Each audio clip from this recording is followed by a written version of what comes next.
Bagong utos ani Kristo, mag-ibigan sana kayo, katulad ng pag-ibig ko.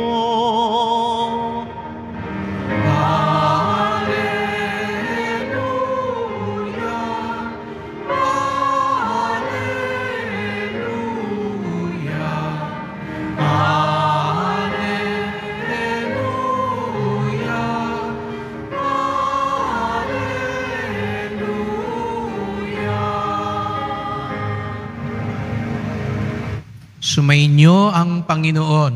At sumayo rin Ang pagpapahayag ng mabuting balita ng Panginoon ayon kay San Mateo. papuri sa iyo, Panginoon. Nung panahong iyon, lumapit si Pedro kay Jesus at nagtanong sa kanya, Panginoon, makailang ulit kong patatawarin ang aking kapatid na paulit-ulit na nagkakasala sa akin? Makapito po ba? Sinagot siya ni Jesus, hindi ko sinasabing makapito, kundi 70 ulit pa nito. Sapagat ang paghahari ng Diyos ay katulad nito. Ipinasya ng isang hari na pagbayarin ng kanyang mga lingkod na may utang sa kanya. Unang dinala sa kanya ang may utang na 10 milyong piso. Dahil sa siya'y walang ibayad, iniutos ng hari na ipagbili siya ang kanyang asawa, mga anak, at lahat ng ari-arian upang makabayad. Naniklod ang taong ito sa harapan ng hari at nagmakaawa. Bigyan po ninyo ako ng panahon at babayaran ko sa inyo ang lahat. Naawa sa kanyang hari, kaya pinatawad ang kanyang mga utang at pinayaon siya. Ngunit pagkaalis niya roon, ay nakatagpo niya ang isa sa kanyang kapwa lingkod na may utang na 500 piso sa kanya. Sinunggaban niya ito at sinakal, sabay wika, magbayad ka sa utang mo. Naglumuhod yun at nagmakaawa sa kanya. Bigyan mo pa ako ng panahon at babayaran kita. Ngunit hindi siya pumayag. Sa halip, ipinabilanggo niya ang kanyang kapwa lingkod hanggang sa ito'y makabayad. Nang makita ng kanyang mga kapwa lingkod ang nangyari, sila'y labis na nagdamdam. Pumunta sila sa hari at isinumbong ang nangyari. Kaya't ipinatawag siya ng hari. Sabi niya, ikaw, napakasama mo. Pinatawad kita sa utang mo sapagkat nagmakaawa ka sa akin. Nahabag ako sa iyo. Hindi ba dapat ka ring mahabag sa kapwa mo? At sa galit ng hari, siya'y ipinabilanggo niya hanggang sa mabayaran niya ang kanyang utang. Gayon din ang gagawin sa inyo ng aking amang nasa langit kung hindi ninyo patatawarin ang inyong kapatid.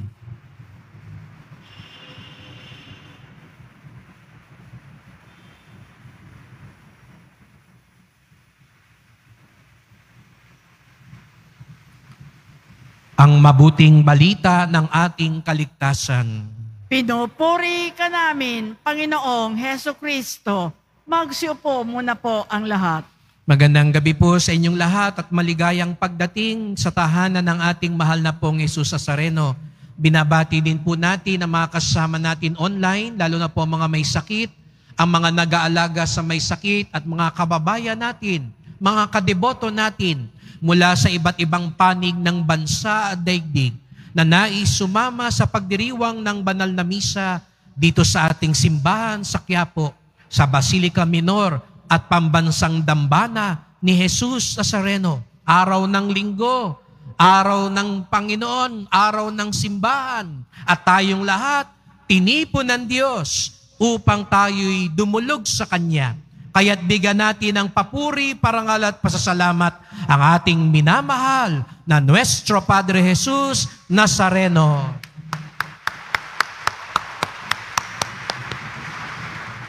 At kaisa ng ating mga kapatid na nasa Bicol ngayon ay pinagdiriwang ang kapistahan ng Mahal na Birhen ng Peña Francia. Sila rin ay kaisa natin at tayo'y bumabati din sa kanila at kasama nilang nagbibigay pugay sa ating Mahal na Birhen, Peña Francia. Kaya bigyan din natin ng palakpak ang ating mahal na ina.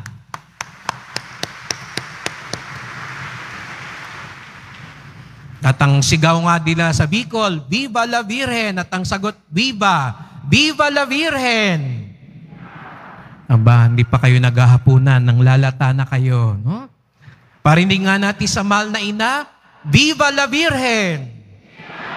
Ayan. Tingnan nyo nga yung katabi nyo, mukha bang gutom, no? Batiin nyo nga isa't isa, good evening. Ayan. At sabihin mo sa kanya, God bless you. Ayan. Sigurado na tayong gising ang isa't isa. Simple lang ang unang aral natin sa pagninilay ngayong linggo ito. At sa katunayan, ito'y araw-araw nating panawagan. Sayang wala si Reverend Jess. Meron siyang page o vlog, Tularan si Jesus. At yun ang unang simpleng mensahe sa ating lahat ngayon. Natitiyak ko, lahat tayo rito, lalo na ang mga nagsasabing, deboto ako ni Jesus Nazareno, ay gusto natin tularan si Jesus. Ang nagsasabi, gusto nilang tularan si Jesus, pumalakpak ng mas malakas. At sabihin mo nga sa katabi mo, tularan mo si Jesus. Ngayon, paano natin tutularan si Jesus? May ibang tao, akala nila, para tularan si Jesus, kaya yung iba nagpapahaba ng buhok, may balbas, nagsusuot pa nga ng Nazareno o ng damit ng mahal na poon. Dati-rati dito sa Quiapo, maraming ganun, di ba? Nagpupunta rito. May hawak pang mga baston o may hawak pang krusipiho. Iba pa naglalagay ng koronang tinik. Kasi nga akala natin, yun ay isang magandang pamamaraan na tularan si Jesus. Pero natitiyak ko, hindi yun ang gusto ni Jesus Nazareno. Paano na lang yung tabi-tabi po Paano na lang yung walang buhok? Hindi ka makapagpapahaba ng buhok. O yung di makapagpatubo ng balbas, hindi mo naman kailangan maghanap ng damit ng Nazareno para magmukhang katulad ni Jesus. At alam natin, may mga taong nagsusuot, nag-iitsurang kamukha ni Jesus, pero hindi naman ginagalang si Jesus Nazareno. Nakakalungkot nga po, ginagawa pang katatawanan ang ating mahal na poon. Kaya nasasaktan tayo kasi mahal na mahal natin siya. At hindi yun ang pagtulad kasi pwede mo nga tularan pero hindi mo naman talaga ginagalang at hindi mo rin mahal si Jesus Nazareno. Kaya hindi mo kailangang magmukhang katulad ni Jesus Nazareno. Minsan nakala natin, opo, mahalaga ang sakripisyo ni Jesus Nazareno. Kaya nga malapit na malapit siya sa puso natin. Kasi pag nakikita natin siyang naghihirap sa krus, habag na habag tayo, lalo na alam natin, gawa iyon ng ating mga kasalanan. Kaya, opo, isang aral sa ating mga Katoliko, mahalaga ang sakripisyo. Kaya nga, di ba, nag-aayuno tayo, nagsasakripisyo tayo, iba sa atin, naglalakad ng paluhod, pagpista ng Quiapo, nakatapak tayo. At para sa atin, mahalaga na may ialay na sakripisyo. Kasi akala natin, mahalaga po yung bahagi para tularan si Jesus. Kaya nga, di ba, may mga ibang taong nagpapapako sa krus. Nagpapahagupit. Kasi kahit papaano sana matularan nila yung sakripisyo ni Jesus. Pero mga kapatid, hindi lang yun natitiyak ko. Sasabihin ni Jesus Nazareno, inako ko na lahat ng paghihirap. Hindi yung mismong paghihirap lang ang kailangan ninyong tularan sa akin. May mas malalim pa. Alam niyo po, nung bata ako, ang isang trabaho ko po, ang pamilya po namin, pag Biyernes Santo, ay nagpapakaridad. At nung bata po ako, ang isang utos sa akin ng lola ko noon, ako po yung nagbibigay ng malasadong itlog o nilagang itlog sa mga nagpepenitensya. Kaya matapang po akong bata noon, lumalapit ako doon sa mga dugu-duguang mga nagpepenitensya at nag-aabot po ako ng itlog. At nung una ho, hangang-hanga ako. Kasi nga, talagang nagpapakasakit sila, nagpapahagupit, sugat na sugat. No? Talagang ang sakit-sakit nun. Sabi ko, talagang tinutularan nila si Jesus. At sinusundan ko sila pagkatapos silang mag-ikot, pupunta sila sa ilog, maglulublob para nga raw madaling gumaling yung sugat. Kinahaponan ng Biyernes Santo, pagpauwi na kami galing ng prosesyon nung paglilibing ng Santo Entierro, pagpauwi na ho kami sa bahay, mapansin ko sa mga kanto-kanto, may mga nag-uumpukan. Napansin ko mga nagiinuman na. At napansin ko mga half-naked pa, wala nang mga t-shirt. No? At napansin ko, mga sariwa pa yung sugat doon sa likod. Nakakalungkot lang kasi hindi lang yung paghihirap ang nais tularan kay Jesus Nazareno. Kasi kahit nagpapakahirap tayo, magpapako man tayo sa krus, hindi man tayo kumain ng 40 araw, pero kung hindi tayo nagmamahal katulad ni Jesus Nazareno, hindi pa rin natin siya lubos na katulad. Sapagkat ang tunay na pagtulad kay Jesus Nazareno ay magmahal katulad ni Jesus Nazareno. At yun ang paanyaya sa atin ngayon, mga kapatid. Magmahal. Kung gusto ro nating tularan si Jesus Nazareno, magmahal tayo katulad ni Jesus Nazareno. Kaya nga ang bilin ni Jesus Nazareno, magmahalan kayo gaya ng pagmamahal ko sa inyo. At ano ba ang uri ng pagmamahal ni Jesus Nazareno? Hindi lang niya mahal yung nagmamahal sa Kanya. Hindi lang niya mahal yung mga kakampi niya. Ang pinakadakilang muka ng pagmamahal ni Jesus Nazareno ay pagpapatawad. Pagpapatawad. At ngayong linggong ito, napakalakas ng mensahe ng mga pagbasa. Sabi nga ni Sirach sa unang pagbasa, ang puot at pagngingit-ngit dapat kamuhian. Ang paghihiganti, walang puwang sa puso dapat natin. Sapagkat tayo'y nananalangin na patawarin ng Diyos. Hindi ho ba yun ang ipinakita ni Jesus Nazareno hanggang sa huling sandali ng kanyang buhay? Ang pagpapatawad. Kaya nga nung siya'y nakabayubay sa krus, ano yung isa sa mga 7 huling wika? Ama, patawarin mo sila. Hindi nila nalalaman ang kanilang ginagawa. Ano ang ganti ni Jesus sa galit? Ano ang sukli ni Jesus sa puot? Galit din ba? Paghihiganti din ba? Hindi. Kung hindi awa at pagpapatawad. Mahirap. Mahirap. Lahat tayo rito, natitiyak ko, meron tayong kailangang patawarin. Baka yung iba sa atin, kulang pa ang daliri ng 2 kamay sa mga dapat pa nating patawarin sa buhay. Hindi natin kaya sa ganang atin lamang. Hindi natin kaya sa sarili nating lakas tularan si Jesus. Kaya nga ang pangalawa ko, ang unang mensahe ay tularan si Jesus. Ang pangalawang paanyaya natin, patuloyin natin si Jesus.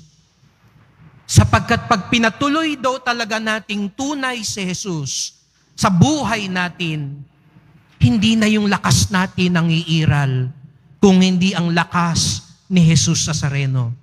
At ang lakas ni Jesus Nazareno, ang siyang tutulong sa atin magpatawad sa ating kapwa. Kaya kanina sabi mo sa katabi mo, tularan mo si Jesus. Ngayon naman sabi mo sa katabi mo, patuloyin mo si Jesus. Sabihin mo nga sa katabi mo, patuloyin mo si Jesus. O ayaw niyo yata patuloyin si Jesus eh. Baka kaya hindi na makatuloy si Jesus, punong-puno na yung puso natin. Baka puno na ng galit, ng mga sama ng loob, ng mga tampo, ng mga hinanakit. Patuloyin mo si Jesus. At papaano ba tayo nakapagpapatuloy kay Jesus ng tunay? Kapag tayo'y tunay ding humihingi ng tawad sa Kanya. Opo mga kapatid. Kaya nga 'di ba, ano yung unang dasal natin kanina sa misa? Panginoon, kaawaan mo kami. Kristo, kaawaan mo kami. Panginoon, kaawaan nyo kami. Hindi nyo ba napansin? Yun ang unang dasal natin sa misa. Yun ang unang paraan na makapasok at makatuloy si Jesus sa buhay natin. Ang humingi ng tawad, ang magsisi. Alam nyo yung kwento ngayon, narinig natin. Meron daw isang tao, ang utang niya, 10 milyong piso. At anong sabi sa kanya nung hari? Hanggat di mo nababayaran yan, nasa kulungan ka. Anong ginawa? Maawa po kayo, maawa po kayo. Bigyan niyo ko ng panahon. At nung pinatawad siya, kalalabas pa lang niya, doon sa palasyo, nasa lubong niya yung may utang sa kanya ng 500 piso. Sipin niyo yun, yung utang niya, 10 milyong piso, pinatawad siya. Tapos yung isang tao, 500 piso ang utang sa kanya. Anong ginawa niya? Ipinakulong niya yung taong yaon. Alam niyo mga kapatid, naniniwala ako, hindi talaga nagsisi yung taong yun. Nagdrama lang siya. Patawarin mo ako. Kasi kung tunay siyang nagsisi, tunay din niyang tinanggap ang pagpapatawad, ang awa ng Diyos. At kung tunay mong tinanggap ang awa ng Diyos, ang bunga din nito ay pagpapatawad. Ulitin ko po, ang tunay na nagsisisi, makatatanggap ng awa ng Diyos. At ang tunay na nakakatanggap ng awa ng Diyos, magbibigay din ng awa ng Diyos sa kanyang kapwa. Hindi niya talaga natanggap at pinatuloy yung awa. Dahil kung tunay siyang nakatanggap ng awa, kakayanin din niyang magbahagi ng awa. Imposible. Imposible na may awa ka ng Diyos, pero hindi mo ito maibahagi sa kapwa mo. Sapagkat ang awa ng Diyos dumadaloy parang ilog. Napansin niyo po sa likod, sa may kumpisyonaryo, yung larawan ng Divine Mercy, yung sinag ng awa na nanggagaling sa puso ni Jesus Nazareno. The ocean of mercy. At ganun daw ang awa ng Diyos. Dumadaloy, umaagos, umaapaw, bumabaha, kung tunay itong tumutuloy sa ating puso. Kaya nga, ang tanong, tunay ba talaga tayong nagsisisi? Sapagkat ang tunay na nagsisisi, tunay ding tumatanggap ng awa. At ang tunay na tumatanggap ng awa, tunay ding makapagbabahagi ng awa. Kaya't sa misang ito, mga kapatid, ito yung panalangin natin. Huwag ka munang magdasal na, mapatawad ko sana to. Ang una muna nating idasal, Panginoon, tulungan niyo po kong tunay na magsisi. Tulungan niyo po akong tunay na humingi ng tawad.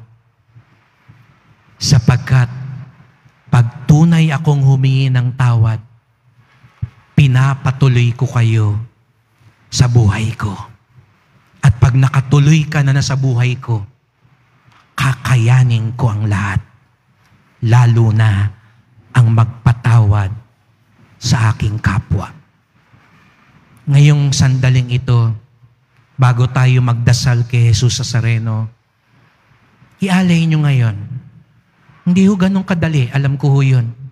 Makirot, lalo na sa mga taong paulit-ulit tayong sinasaktan, paulit-ulit na lang ginagawa yung kamalian sa atin.